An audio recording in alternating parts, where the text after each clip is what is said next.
Okey, Assalamualaikum warahmatullahi taala wabarakatuh dan salam sejahtera. Kita jumpa lagi dalam tutorial ICT Cikgu Mi. Okey, so ini nak review sikit lah. Kita ada upgrade sistem PJSK tu, ada request nak minta saya buat sistem untuk carian untuk semua slip. Dia kata tak nak PJSK je, dia nak semua slip. Jadi saya cuba ubah sikit sistem tu dan cikgu kena copy balik lah. So, siapa yang dah isi form sebelum ni boleh copy je. Saya dah hantar dah terus dalam email cikgu.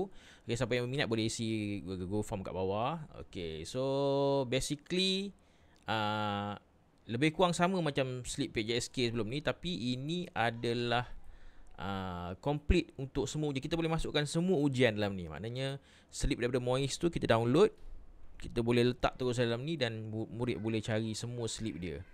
Jadi lebih mudah untuk cikgu, lebih mudah untuk murid. Jadi bila cari apa-apa, okey, terus dapat slip. Jadi kalau ada lagi slip PPD, slip PJSK, jadi semua ada dalam ni. Murid boleh download terus.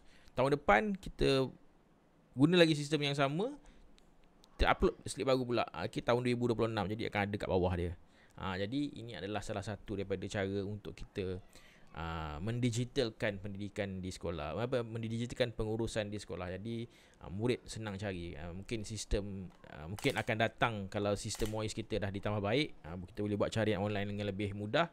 Kita boleh guna dalam MOIS lah. Tapi untuk sementara waktu, sebelum dia, kita sediakan alternatif untuk guru-guru untuk buat sistem carian. Jadi kita boleh bagi link ni pada murid dan murid boleh cari sendiri slip dia.